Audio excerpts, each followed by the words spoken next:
Hello there. It is time for another big one. It is time for some more in depth Oscar predictions. The last time I did these, it was about 6 weeks ago, and I've seen a lot more contenders since then. And, I kept putting it off. I kept saying, oh, I just want to see this one more film. I want to see this one more film. And figured I just got to do it today, or I'm never going to do it. So this is probably going to be the last one before we get our shortlists and really start whittling things down. So this is still me stumbling around in the dark, but a lot has changed in this short 6 weeks. So let's get started. Best picture. Now, there's a little bit of movement in this top 10. A lot of that came very, very recently. But The Fabelman still sits at number one. I have no reason to move it. I still have not seen the film because it has not released yet in Australia. But I've seen a lot of these other contenders at this point. But it won the TIFF Audience Award. People love it. It's Spielberg. It's autobiographical. I'm not moving it until I am proven otherwise.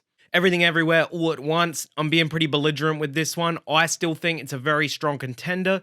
There's passion behind it. It's playing well at Academy screenings. I've spoken to some older people I know who saw it and really, really liked it. I know there are definitely older audiences who don't like it, but I know young people who don't either. And I think there's going to be enough passion for this for it to be a big contender. Banshees of Inisherin has moved up a little bit to third.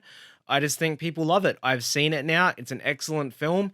It has enough dramatic pathos to really be taken seriously as a contender, more so than McDonagh's first two films and maybe even Three Billboards too. So it's in there at this point. Women Talking, I've moved down one. I could be moving it down more. I still think it looks like an excellent film. I won't be able to see it until January or February. But what I'm seeing is a lack of passion for this one. I'm seeing a lot of people really, really like the film. I'm seeing a lot of 4 out of 5s, but I'm not seeing really anyone say, this is my favorite film of the year. I love this film. This needs to win all the Oscars. It seems to be more people quietly admiring and appreciating it. I still think it is a big contender, but I'm starting to think that it might not really win anything outside of adapted screenplay and maybe supporting actress. Top Gun Maverick keeps climbing up. What can I say? People love it, and the groundswell has not stopped.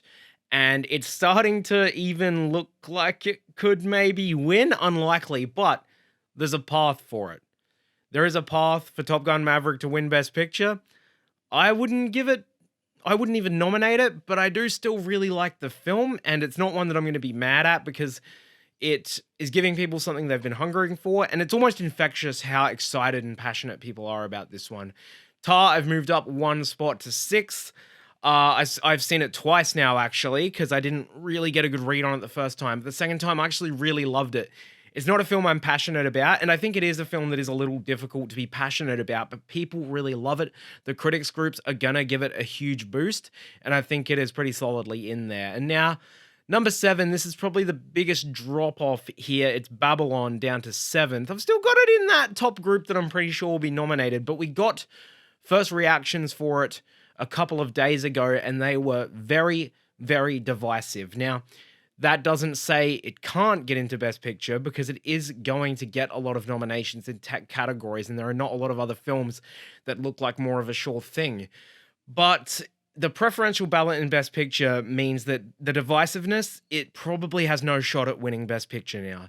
So I've took it below all these other films that there is a narrative maybe for all of them to win. I'm really excited for Babylon. I love Damien Chazelle.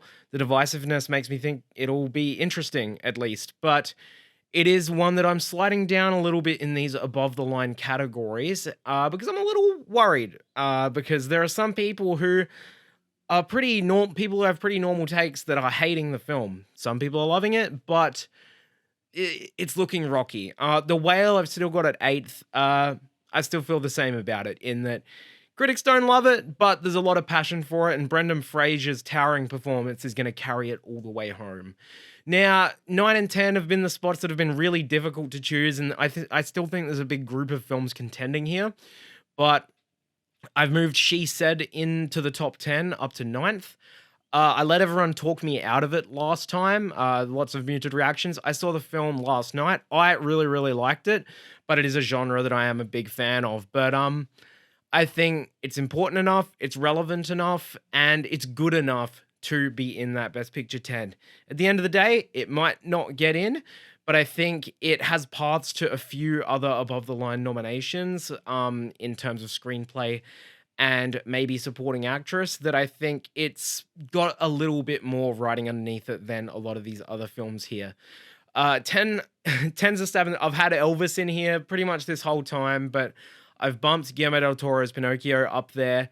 This might be a bit wishful, but I guess what the data I have to back this up is that the Oscars love Guillermo del Toro. He won Best Picture for Shape of Water, and then he shockingly got nominated in there for Nightmare Alley, which no one expected. I was happy about it. I love that film, but point is, animation in Best Picture is a stretch. Is it really going to be the first one since Toy Story 3? But Guillermo del Toro's name being on it helps, along with the rousing reception that the film is getting. People are loving it, and I will take any excuse to take Elvis out of the top 10. And this is where we go now. I still have 25 films here, so I won't spend too long on them. But Elvis, still a shot, definitely. Avatar: The Way of Water.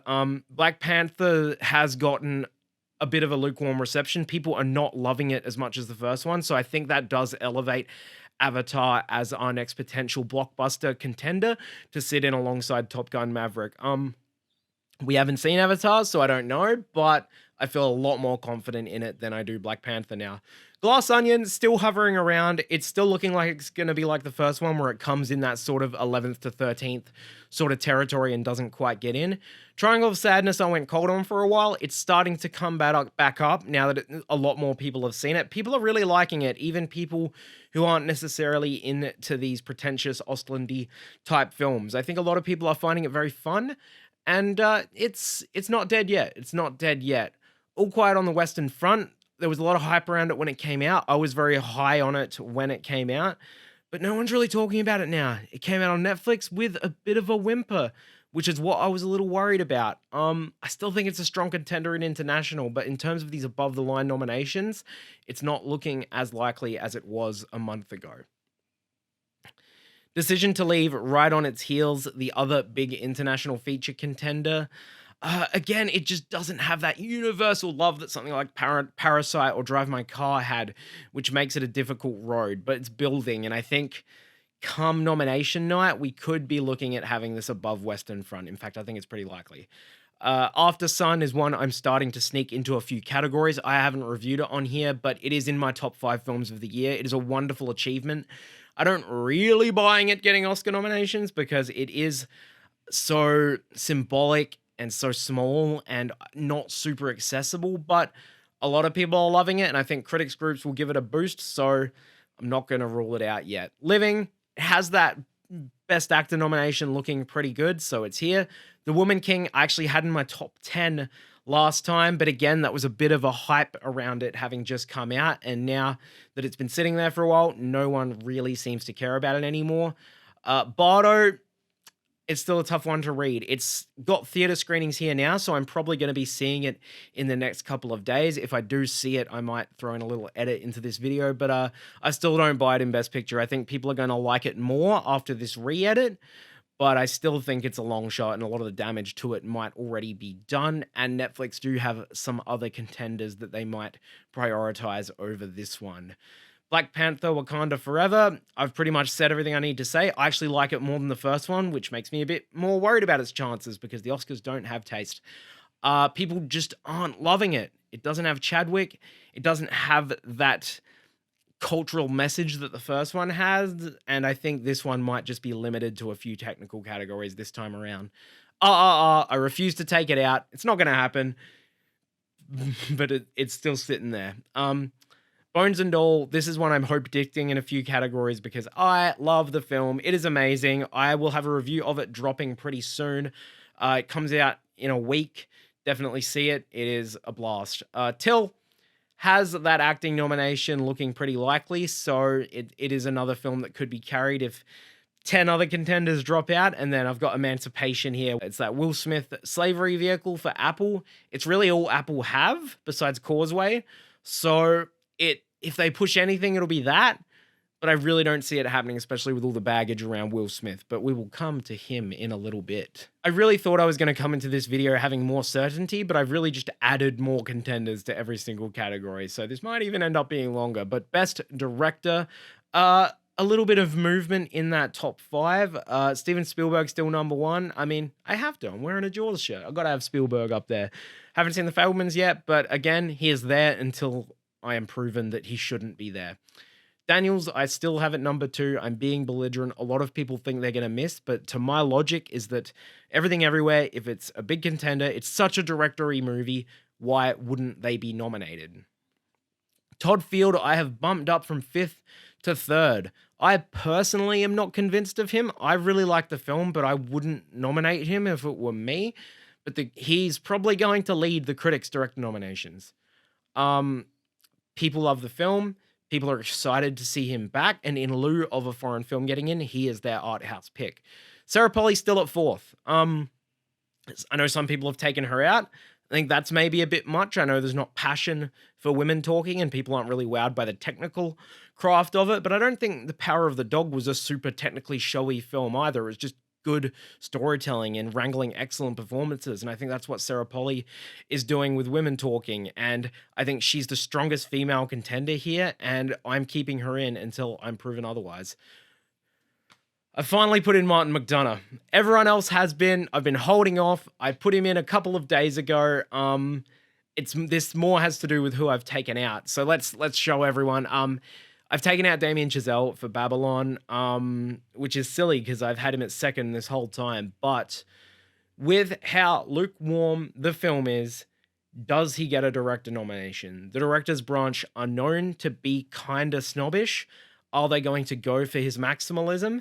They didn't really go for First Man, which was a very beautiful and restrained film, and a film that might end up at the end of the day having better reviews than Babylon. So I think there's reason to take him out for now. It could be that Dune type snub where they snub the big name just because they don't quite love the movie enough. And McDonagh, it's his best directing effort yet. A lot of people have taken out someone like Polley or Daniels for him, but I'm going with Chazelle here. So it is starting to look like it's McDonagh's time for that director nomination, but we shall see. Other contenders, Park Chan-wook hasn't really gone anywhere. Again, Decision to Leave might not win international, but he is the biggest name in that category, and I keep an eye out for it. Guillermo del Toro for Pinocchio, I didn't have him in last time, but again, they love him. He didn't get the director nom for Nightmare Alley, and there's not much that suggests this is going to be a bigger contender than that, so it's not likely, but I think he's more likely than a lot of these other people. James Cameron, nothing has changed. If people love the movie, he can get in. Baz Luhrmann Elvis, I fucking hope not. Ruben Östlund, I don't know if I see it, but I'm probably more confident than I was a month ago. Iñárritu for Bardo, he won twice in a row. They love him. If the film comes out and people really like it and it does become something of a contender, it could happen. Edward Berger, All Quiet. I was really looking out for this earlier, but it's not going to happen. It's not likely. Gina Prince Bythewood with The Woman King, ditto. She's probably the next strongest female contender, but no one really cares about the movie at this point outside of some crafts. Charlotte Wells in Aftersun is a new addition here.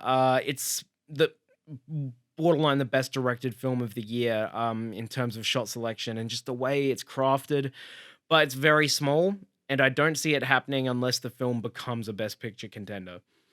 Darren Aronofsky, The Whale, he's there because the film's a contender, and he tends to be a showy director, but this is supposedly an understated work from him. Joseph Kosinski, Top Gun Maverick. I didn't really want to entertain this, but with what a juggernaut contender the film is, I see it being top 5 in Best Picture. I can't not at least have him on the list for director. And if he does get nominated, then look out. SS Rajamouli, I refuse to take him out because I just wanted a couple more international contenders in there. Ryan Johnson, Glass Onion, didn't happen for the first one, probably won't happen for this. Maria Schrader, She Said, I've added, again, because there is a bit of we're a bit bereft of strong female contenders this year, so she's there as a break glass in case of emergency pick. And I've taken out Ryan Coogler for Black Panther Wakanda Forever. It sucks, I think he did a fantastic job, but he didn't even get close to a nomination for the first one, which was this Juggernaut, and people just don't like this film as much. So I'm ruling out Ryan Coogler. Best lead actress, still have the same five with one slight order change. Kate Blanchett, Tar, she is maybe the acting category I'm the most confident in winning. I'd love to see Michelle Yeoh come up and take it off her. She's probably still my favorite. But Kate Blanchett is incredible in Tar. Does she need a third Oscar for it? I don't know, but can she get it? Absolutely. We know the Academy just go for their favorite performance. They didn't care that Frances McDormand had already won twice. They gave her another one. So why can't Kate Blanchett do it? Michelle Yeoh, again, super strong contender. She's going to be the passion pick, but it's the passion pick that often wins in supporting rather than lead, and she is going to need one hell of a campaign, and she's going to need to win a few precursors for her to win this. Danielle Deadwyler and Till, nothing has changed for her. If what I'm hearing from people who've seen the film is true, then why wouldn't she get in? Michelle Williams for The Fabelmans, I have bumped up to fourth. The film just came out properly in America, and people are watching it and saying it's actually not that much of a stretch that she's in lead, and also she's amazing and has to be nominated for it. So I'm starting to get pretty confident in this. And Robbie, I still have there due to a lack of other contenders. Based on the reactions, the word for her performance was largely good. I did see some people calling her one note, but she's going to have a lot of screen time. And it could be just something that the film gets because it is a pretty weak field this year comparatively. And as for the other contenders, honestly, beyond like 8, I don't really see any of these happening, but I've got a lot of them anyway. Viola Davis for The Woman King. She's Viola Davis. That's it. Olivia Colman for Empire of Light. She's Olivia Colman. If people liked the film more, she would be in the 5. Naomi Aki, I Want to Dance with Somebody. It is a music biopic written by Anthony McCartan, who wrote films like The Darkest Hour, The Two Popes, I believe, Bohemian Rhapsody, films that get acting nominations. So look out. That 5th spot is up for grabs. Beyond this, it's a stretch. Emma Thompson, good luck to you. I can still easily see this getting like a Golden Globe comedy nomination or maybe even a SAG nomination, but it probably doesn't go further than that. Zoe Kazan, she said, having seen the film, she is definitely the lead. She is excellent in it. She's really, really great. Maybe picks up a couple tiny critics groups nominations, maybe something from New York, but I think she's just been sacrificed in lead to get Carey Mulligan into supporting, and I think she's not going to go super far. Ditto for Rooney Mara in Women Talking. She's been the unfortunate one who's been categorized lead, and I'm sure she's great in it, but it's probably not going to happen. Jessica Chastain for The Good Nurse. She just won. So, they do often like to repeat nominate people in acting and directing and stuff. She is excellent in the film. It's nowhere near the showy performance that Tammy Faye was, but she's fantastic in it. Maybe a SAG nom. Taylor Russell for Bones and All. She's an incredible young actress. I loved her in the film. Long shots. These are all long shots. Tong Wei, Decision to Leave. Phenomenal in the film. If it becomes a Best Picture contender, maybe. Jennifer Lawrence, Causeway. The Academy loved Jennifer Lawrence. She's a new addition here. I saw the film. It really is fantastic in it, but it's a massive long shot, as is Florence Pugh for The Wonder. But could they want to reward her for the great year she's had and all the shit she had to put up with while making Don't Worry, Darling? And I haven't quite taken off Ana de Armas, but she is hanging on by a thread. It's not happening. I don't know why I still have her here. And I've removed Zarmir Ebrahimi from Holy Spider. I saw the film. She's barely even has enough screen time to be lead, and no one's really talking about the film. So I know she won at Cannes, but I think her journey ended there. Mia Goth for Pearl. It was a fun pipe dream while it lasted, but let's be real. It's not happening. Best Actor, as I said last time, Brendan Fraser for The Whale. He's winning. It's done. I'm not even going to spend any more time than that on it. He is winning. The whole world is rooting for him, even people who don't care about Oscars. I've had so many friends message me like, oh, Brendan Fraser, I hope he wins the Oscar. They don't care about the Oscars. Like, he's winning. Put your house on it. Colin Farrell, I've moved up to 2. He's going to win the Golden Globe for comedy. He's a very, very strong contender. Austin Butler nipping at his heels, but I just have Farrell that little bit edged above. He's one of my favorites of the year too. Austin Butler, nothing has changed. I still think he's a lock. I think this top 3 are locks. Beyond that, it gets very tricky. I have Bill Nye in Living. I've moved him up from 5th to 4th. I've seen the film. I loved him in it. I really adored the film, and yes, it's old people bait, but Sony Pictures Classics are very good at campaigning, and it's literally all they have. So Bill Nye's excellent. He has a great narrative to reward him for a stellar career. Why not? I'm warming to this more every second that goes by. Fifth is so hard to predict. There are three people I really have duking it out here, but I've gone with Diego Calva. The reactions for Babylon are still very positive uh, for his performance as well. People are saying he's great in it. He's the lead in a Chazelle film that often leads to an acting nomination, but he's hanging on by a thread because number 6, Tom Cruise for Top Gun Maverick. It's building. People are talking about it. People think he'd get nominated, and so do I. And I think he is going to get nominated at somewhere like SAG and maybe definitely Golden Globe because a few people will be moving to comedy, maybe even Calva himself. But at the end of the day, the Oscars are a little snobbier than the other branches, and I can still see them leaving Tom Cruise out even if he sort of beats Calva in the precursors. So I'm not quite ready to take the plunge on Tom Cruise in the 5, but he's bloody close. And Hugh Jackman, I've taken out the 5. No one cares about the movie at all. I've taken it out of most categories. Why would he be nominated? We'll see when more people watch the film, but people really don't like the film. New addition here, Jeremy Pope for The Inspection. His performance won raves across the board. I believe he was nominated at the Gothams, but A24 suck at campaigning and all their eggs are in the Everything Everywhere basket, so this is a long shot. Adam Driver for White Noise. People are starting to like the film. We'll see what happens when it comes out. The Academy like Adam Driver, but it just feels like the movie might be one that slips and falls by the wayside. Park Hae-il, Decision to Leave. Ditto for what I said about Tong Wei, if the film's a contender. Paul Mescal for After Sun, New Edition. He's actually my personal favorite lead male performance of the year. And again, it's one that if the film were to become a contender, it's a performance that you really can't ignore. And with how weak the race is, I do have a lot of names here, having all my bases covered. Song Kang-ho, Broker, one for Khan. People love him in it. I don't really buy it, but he's going to get some critics nominations at the very least. Tom Hanks, The Man Called Otto. Some people think he's getting in. He's Tom Hanks. I know he wasn't in the club for a little while there, but he seems to be back in it. The movie looks really average, and I don't think anyone's going to care. Adam Sandler for Hustle, love him in it, but as I said last time, if he didn't get in for Uncut Gems, why would he get in for this? Will Smith, Emancipation. Again, it's Apple's only contender, but boy, would they really? Would they really nominate him? Some people seem to think so, but he's low on my list. Christian Bale for The Pale Blue Eye. Well, with Amsterdam dead and thrown out of a fucking window, this is our Christian Bale role for the year, and he's Christian Bale, so he can never be discounted. And this film looks kind of good.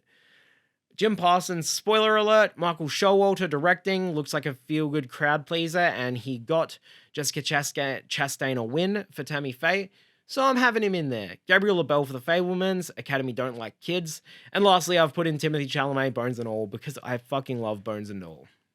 Supporting actress, actually looking like the most fun and the most crowded category this year, which is not usually the case for this category, so I'm very excited and also very confused and tearing my hair out because I have no idea what to do with this category.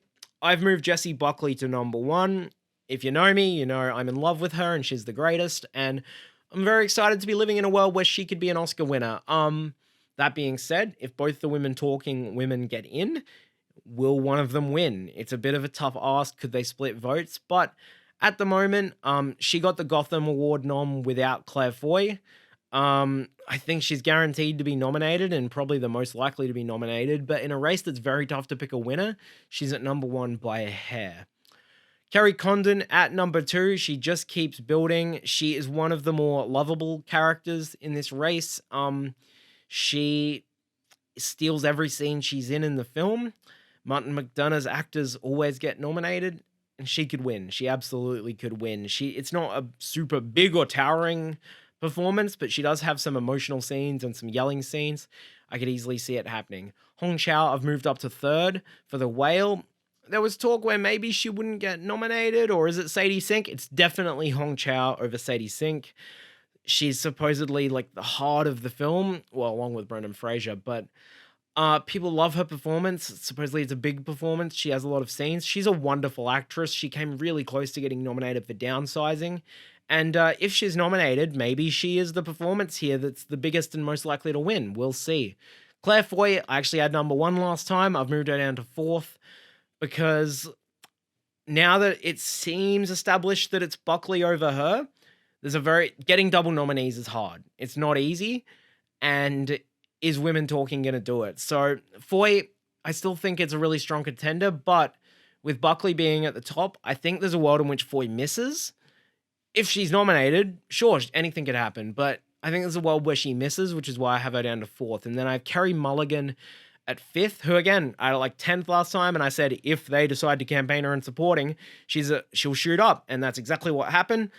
They announced they're campaigning her and supporting. I saw the film last night. It's definitely category fraud, but it's not actually as egregious as I expected. She definitely is the second lead to Zoe Kazan, and there are stretches of the film where she's not there, but she is the lead. It is kind of fraud. But I love Carey Mulligan. She's great in it. It's kind of an understated performance. She has a lot of great internal emotions and facial expressions, but it's not a very outwardly big performance. So I don't know if I quite buy people saying she can win for this, but she's in the five for a nomination right now, in my opinion. Nina Hoss for Tar. This is starting to feel like one that could happen. She got the Gotham Award nomination, as did Nomi Milan, so I've added her. But I think she needed maybe one more scene for me to really love her performance. She's excellent in it, but probably not one that I would nominate. But if Foy or Mulligan start to fall out, I think Hoss is the next one primed to take that spot, especially with how much I think people are going to love Tar. She's a very respected actress. I think it's likely. Stephanie Sue, I caved and took her out. She's probably still my favorite supporting female of the year that I've seen. I've yet to see The Whale and Women Talking, but she's not done, but it is starting to look like Stephanie Sue is a bit more unlikely. Jamie Lee Curtis, this would be a career nomination. I don't think she deserves it over Sue, but she's kind of in the limelight a lot this year, and a lot of people are predicting it. I don't really see it. Dolly DeLeon I went cold on, but I've brought her back up. She is one of the standouts of Triangle of Sadness. They're campaigning her. They're getting her out there on the red carpets. She has a lot of great stories about her acting process, so it's building. And it's just a shame that the category is so stacked, because if it was a bit weaker, like the lead categories, I think she'd be a really strong shot to get in. I know some people who are adamant that she's getting in, but I'm not quite there yet. Janelle Monáe, Glass Onion, as I said, she's going to be around the mark the whole time. I just don't quite see it happening. Tuzo Mbedu for The Woman King. I had her pretty high up initially, but just the film's falling out of contention. No one's really talking about it. I thought she was really good in it, but she's pretty much the lead of the film, and even that's still not really making enough of an impact for people. Gabrielle Union for The Inspection. People are saying it is a towering performance. She got a Gotham Award nomination for it, I believe, but it's A24. What are they going to do with it? Angela Bassett for Black Panther Wakanda Forever. She's great in the film. It's just a long shot with the lukewarm reception it's getting. And is this really going to be the first acting nomination an MCU film gets? I don't know. Nomi Milan for Tar. She got a Gotham nomination. She joins the club. Jean Smart for Babylon. Again, I don't buy this the way other people do, but some people really think this is happening still. I haven't really heard anything about her performance from the early reactions, and I don't know if that's a good sign or a bad sign, but she's on the cusp. And Sadie Sink for The Whale, I'm pretty close to taking out because it just seems like it's not going to happen. And I've removed Judith Ivey for Women Talking. The double nomination looks unlikely, so why would they get the triple? And then Vanessa Kirby for The Sun, I just think is dead in the water now. And our final acting category is one that I'm having a lot of trouble with. I'm changing it every single day, so this is what it is right now, but it might be different tomorrow. But my top three hasn't changed at all. Ke Huy Quan, I think he's the Troy Kotzer of this year. Once we get him out on the red carpets, it's all over, and I really think he's going to win. Do I want him to win? Yeah, of course I do. So maybe I'm biased, but I'm really confident in this one, more so than any other category win for this film. Brendan Gleeson for The Banshees of Inisherin, nipping at his heels. McDonagh's last film got a win in this category, and they could easily go for him if they are not huge on Everything Everywhere. Ben Whishaw for Women Talking, he's the only significant male presence in this film, and he cries a lot, apparently. So come on, we got to nominate Paddington this year. Barry Keoghan for The Banshees of Inisherin. I've finally put him in. I put him in a couple of weeks ago, and everyone else is now too. I think it's just a vibe, a feeling everyone's getting. McDonagh's last film got double supporting actors nominated. No one really expected Harrelson to get in for that, but people love Keegan. I know there are people who like him more than Brendan Gleeson in it. He's a great presence, a great young character actor. I've been a huge fan of him for years, so I'd really love to see this happen, and I'm starting to think it will. Fifth spot is doing my head in. I don't know what to do with it. I haven't seen The Fabelmans.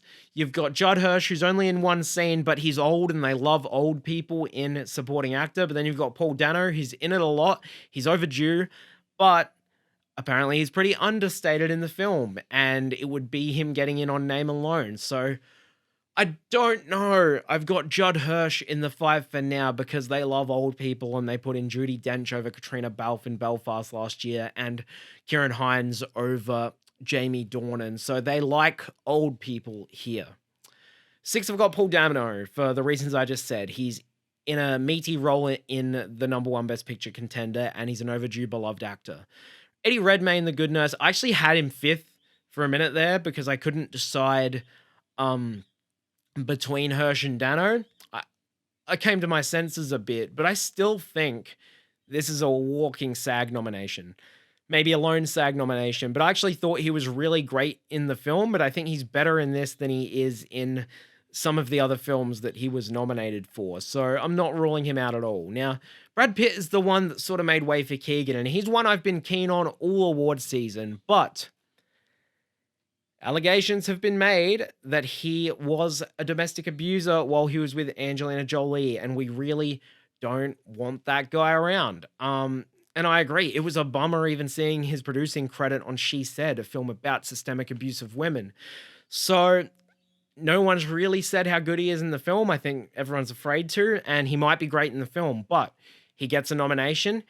Everybody's going to bring up these allegations, and it's going to make it a tough road for people to want to nominate him. But on the other hand, if the Academy love him in it, a lot of them just might not care. But I've finally cooled down on Brad Pitt for Babylon. Woody Harrelson for Triangle of Sadness. He's been around that 9/10 spot this whole time for me. He's delightful in it. He's only in like one specific part of the movie, but he is a scene stealer, and they do like nominating Harrelson even for roles where he's not expected to get in. Mark Rylance for Bones and All. I love this. I would love this so much. We know the Academy like Rylance, and this is his latest in a string of playing weirdos, but this might be some of his best work ever. He's not in it a lot, but he's in some key scenes, and he is maybe the most memorable character of any film this year. He is a screen presence. He is scary. He's pathetic. I can't wait for everybody to see this performance, and I can't wait to see it again. And maybe he doesn't get the nomination, but I would love it to happen. Brian Tyree Henry for Causeway. He's incredible in it. He's a very respected actor, but I just don't really see it happening for that film. Zlatko Burek, Triangle of Sadness. He's sort of in the same boat as Dolly DeLeon. If the film really builds as a contender, who knows? Jeremy Strong, Armageddon Time. I'm less keen on this than some other people. I've seen the film. I thought it was fine, and I thought he was very good in it, but a little underused. So I don't know if this is his time just yet. Raul Castillo for The Inspection, got raves, got a Gotham Award nomination. I don't know, though. And then I'm not quite taking out Seth Rogen just yet because I love him. Toby Jones and Michael Ward, the Empire of Light guys, I have taken out because I've just lost faith in that movie across the board. Best Original Screenplay. This one's still pretty cut and dry for me. No changes in the top 4. Everything Everywhere, Banshees, The Fabelmans, Tar. At first, I believed it was a 3-horse race, but we really could be looking at all 4 of those films duking it out for the win because Tar has such an entertaining and verbose screenplay, and I think it might almost be even more of a screenplay contender than it was for director. As for the win, I really don't know. Everything Everywhere is the kind of film they like to reward in this category, and it could be the award it gets if it doesn't win anything else big, but it could just as easily go to any of those other 3. Triangle of Sadness, I've moved into the top 5. I took it out originally, but I've put it back in. Uh, they do like to nominate movies like this in screenplay, and I think it's building at the right time. 6, I've removed Babylon for it because is it gonna be it looks more technically showy. Maybe it's not a screenplay movie, and it's gonna have to be really well liked to be a screenplay movie. So I have it out at the moment. Decision to Leave, similar boat to Triangle of Sadness. It absolutely could happen if it emerges as our frontrunner for international feature. After Sun, I've brought in. It's a gorgeously, brilliantly written film. It will get some critics awards, maybe even the Writers Guild. So we'll see. The Menu, I was really high on initially. I've lost faith a little bit, but it still is that type of fun, inventive movie that they might go for. I'm actually seeing it right after I finish filming this video, so I'm very excited to see how that movie turns out. Till, I've moved from adapted to original. It's not likely, but it's there. Good luck to you, Leo Grand. It's a very screenplay-y movie, and it reeks of the kind of film that gets a lone nomination. It just doesn't feel like it's happening this year. Bardo, I've moved down, but we'll see what happens if people like the re-edit. Best adapted screenplay. Not much has changed here. In fact, I think my 5 is the same aside from some slight order changes. Women Talking, number 1, I still think it's winning.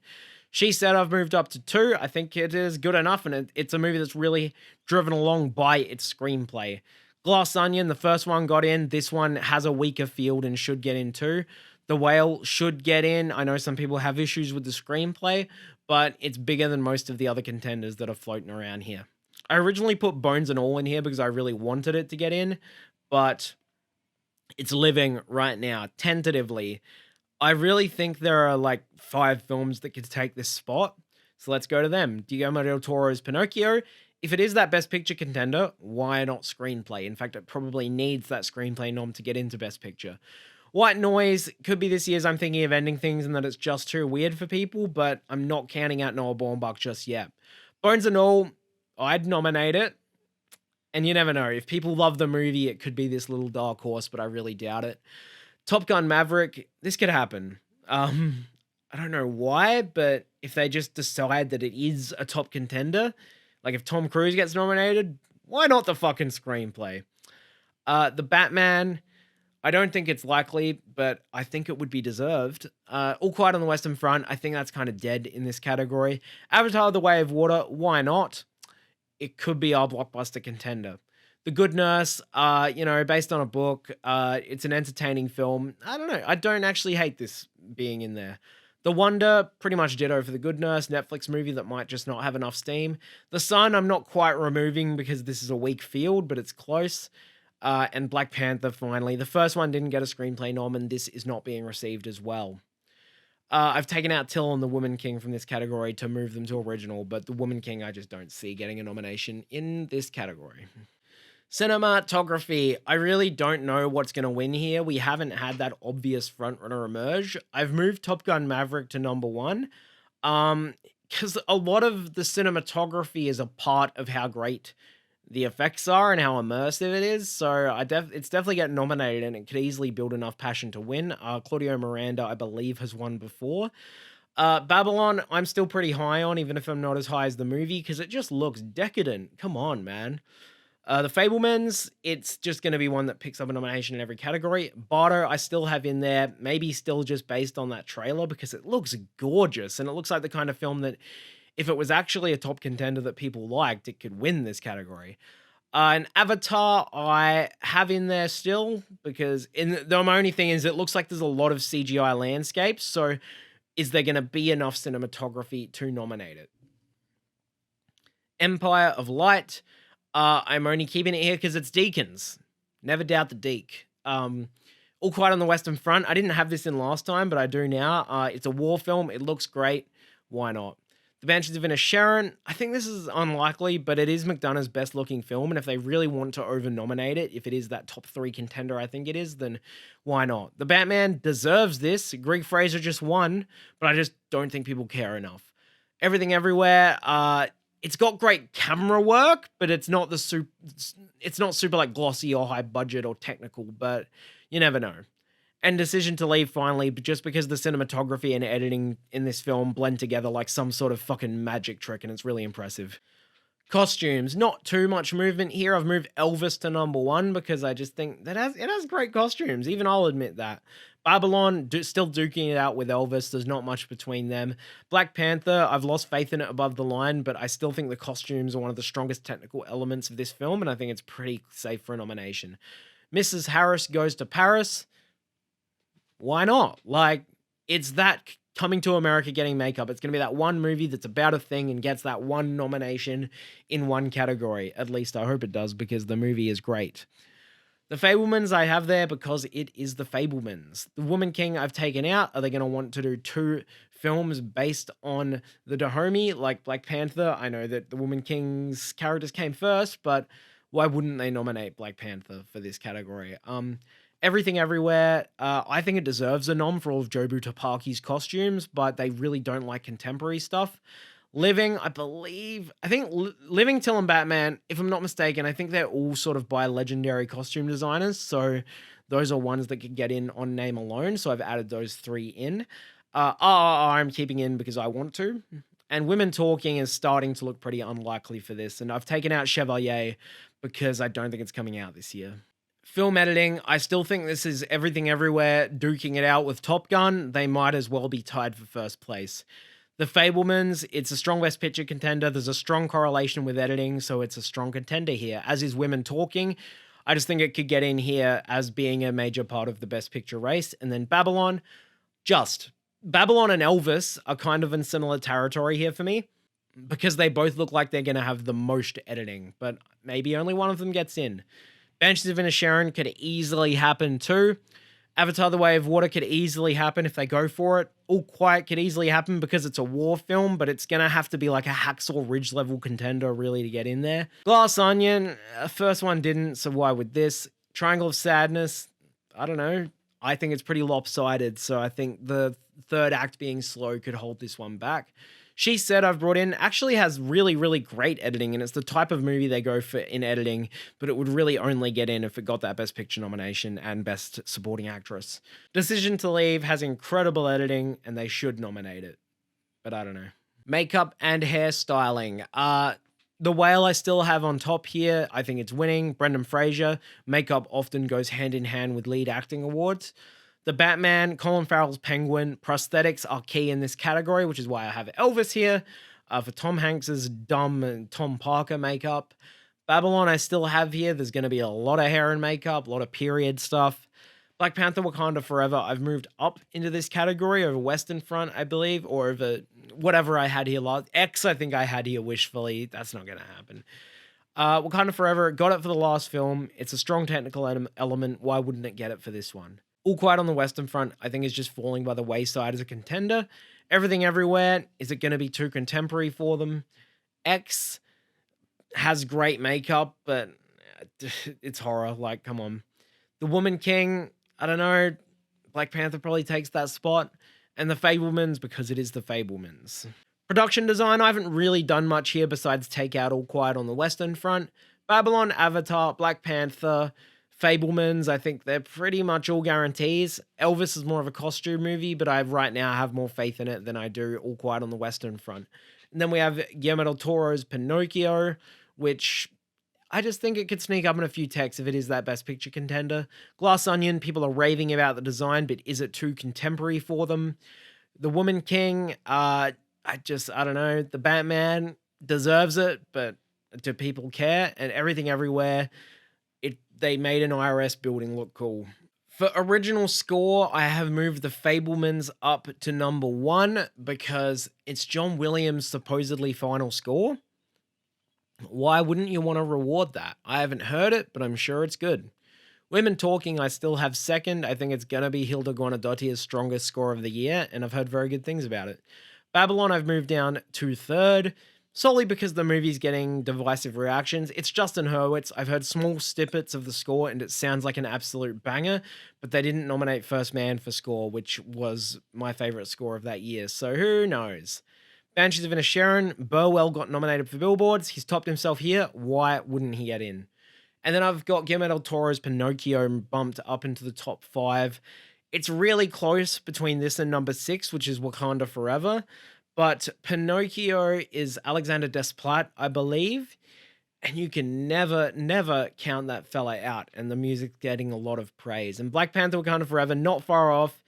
I think Ludwig Göransson has topped his work in the first one, and I believe the first one even won score. So I still think this is a likely nomination, as is the Batman, which I'm worried people are going to forget about, but I think it's so deserving and so iconic. And if the movie does get a few tech nominations, this will be one of them.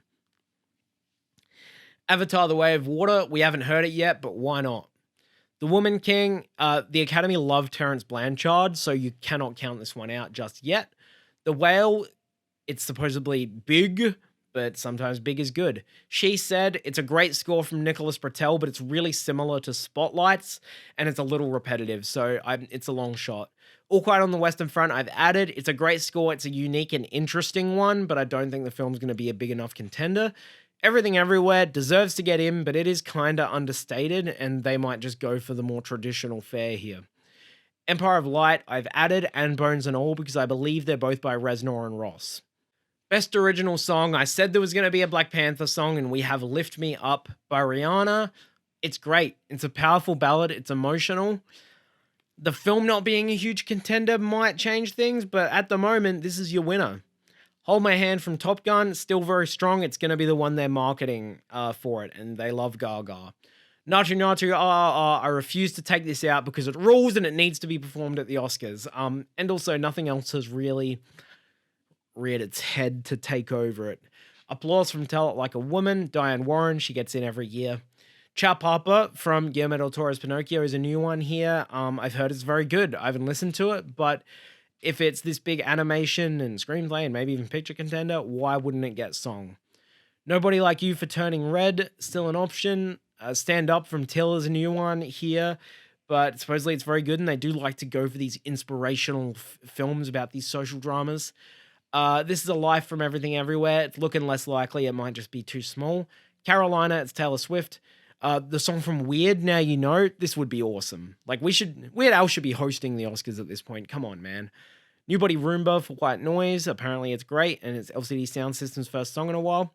I Ain't Worried from Top Gun, I've added. It's not likely. I think it's the better song from the film, but it's not completely original. It samples some other songs, and the Academy tend to frown upon that. And finally, Love Is Not Love from Bros, because I liked it. Best sound, nothing's really changed here. Top Gun, All Quiet, Avatar, The Batman, they all kind of nominate themselves. Elvis, I've moved above Babylon. They like musicals and sound, and I mean, Babylon's still pretty likely too, but those two I think are the most likely duking it out for 6. I wouldn't rule out Everything Everywhere for a nomination here because sound has a correlation with editing, and I think it's big in editing. Black Panther has great sound design, but they've already got the blockbusters covered with 3 in there, so I don't know if this makes the cut. The Fablemans, it's The Fablemans. Tar has excellent sound design. I've added that. There's a lot of great diegetic stuff by Hilda Guanadotia. I actually did remove that from score. A lot of people think it's getting in, but it's not really a score. It's not a score. It's just sound design and ambience, so I really don't see a score nomination, but maybe sound as a long shot. Nope has fantastic sound design, and The Woman King as well, rounding it out. Best visual effects, Avatar's winning this. Everyone can go home. The Batman and Everything Everywhere, I'm still pretty confident in. Everything Everywhere has a great narrative. Black Panther, I'm still pretty confident in. The first one didn't get it, but this one really improved in that area. And then I've gone with Guillermo del Toro's Pinocchio. They opened the door for stop motion to get VFX nominations with Kubo and the Two Strings. So if this is a big contender, why wouldn't it get in? Top Gun Maverick's a weird one because it's not really visual effects. It's all done in camera, most of it, but that might not stop people from nominating it. Doctor Strange and the Multiverse of Madness, I know they went with 2 MCU films last year, but the field feels a little bit stronger this time around, and I think Black Panther is the stronger contender out of them. Nope has great effects, but will anyone care about the movie? All Quiet has great effects, but they're pretty underused, like they're pretty subtle, you don't really notice them. And then RRR because it's wacky. And now just 3 more best feature categories. We've got best animated feature. Pinocchio, I think I've talked about that enough. I'm pretty confident in that at number 1. Turning Red's still up there because they love Pixar. My Father's Dragon, which I believe is Cartoon Saloon, and they get nominated every year. Strange World have moved down a little bit because the initial reactions aren't great. And if it wasn't Disney, I probably would have taken it out by now, but it is Disney, and Disney get nominations. Fifth, I'm tossing up between Wendell and Wild and The Bad Guys. I've gone with Wendell and Wild right now because I guess I liked it more, but it could easily not happen because it's been a bit divisive. Marcel the Shell just totally depends on whether they deem it eligible. If they deem it eligible, I probably put it at fifth. Lightyear, Pixar have a better contender. Do they get two in? Probably not. Inu-Oh, I cannot remember what this is, but I saw people saying it has a chance, so there you go. 10, Puss in Boots, The Last Wish. Why not? And then The Sea Beast, and I've taken out Apollo 10 and a half because no one is talking about that film at all. Documentary. Now, this might be the category that I've actually had the hardest time predicting out of all of them. It's a really hard one every year, but this year, I'm not confident with really anything in this 5. I could all be wrong. Most categories, there's at least like 3 that I think are locks, but here I have no clue. I've bumped All the Beauty and the Bloodshed up to number 1 by Lauren Poitras because it won at Venice, so why not? Fire of Love and Navalny are both sort of 2 of the popular ones here, but the popular ones often get snubbed in this category, and I have them 2 and 3, but I genuinely am expecting one or even both of these to get snubbed. All That Breathes is a new one I've added. It's a film about violence in New Delhi, and I've heard very good things about it, so I've snuck it in there. And then Senior, I've still got at 5th because it's probably Netflix's biggest horse this year. From here, there's so much that could get in. Descendant, I'm still pretty high on. The Territory is a new one. I've seen it. It's fantastic. Could easily happen. Goodnight Oppie is a film about the Mars rover. It's a real crowd pleaser. They don't always go for the crowd pleasers in documentary, but it's definitely a shot. It clearly had a budget, so I think they're going to campaign it. Retrograde, which I believe is a film about the war of Afghanistan. I've heard very good things about that. Moon Age Daydream, I've moved down because I just think it's going to be a bit too experimental for some people. The Janes, I'm very looking forward to watching it. It's on a streaming service here. It looks good. Sydney, the Sidney Poitier documentary, no one's really talking about it. Bad Axe is one I'm seeing a lot of people really like. Icarus, The Aftermath. It's getting great reviews, but I don't think Netflix really care about marketing it. And ditto for Stutz. I've added it because Jonah Hill's a big name. I really liked it, but I think it's just going to get lost in the shuffle. No one even really knows it's out. Best International Feature. I'm having a pretty hard time predicting this one outside the top 3. I still have Western Front and Decision to Leave in the top 2, but I'm pretty close to moving Decision to Leave up, or even Close. If these 2 films aren't big contenders, it's starting to look like Close can win, which would annoy me because I don't like that film. I think it's bad and emotionally manipulative. But the Academy love that stuff, and the Academy love watching queer people suffer, so Close could win. The Quiet Girl, I still have in there. Not a lot of people have this in, but everyone who's seen it loves it, and it's my favorite film of the year, so I'm going to hope predict it until I'm proven otherwise. And Ireland don't often get films nominated in this category, so it's a really great opportunity to highlight a beautiful language. 5th's the toss-up. I've got EO in there now. Again, it's one because I loved the film. It's pretty unique, but they're not afraid of going with a unique outlier here. They went with Lunana Yak in the Classroom, which was a big surprise. This one's also kind of about an animal, so maybe they will appreciate that. It has a beautiful animal rights message. So it's my 5th for now, tentatively. Argentina 1985, I'm pretty high on it, has great reviews.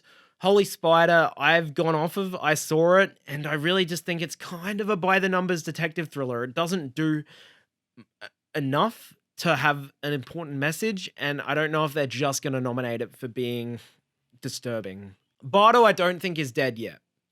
You could easily take that 5th or 4th spot if people like the movie enough when it comes out on Netflix. Then these other ones are just a lot of submissions that could get in but don't feel as likely. Saint Omer from France, Alcaraz from Spain, I've heard very good things about.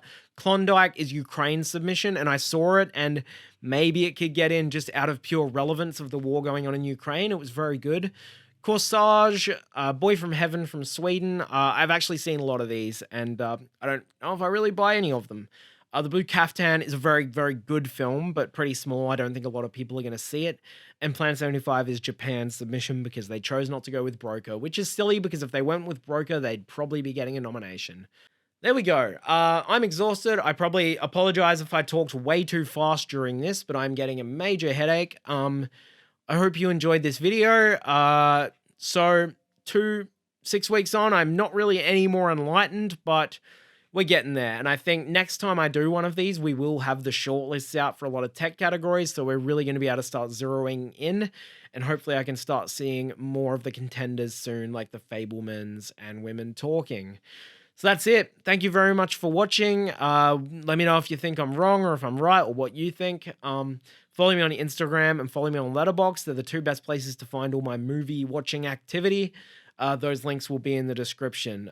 For now, thank you for watching. Have a great day.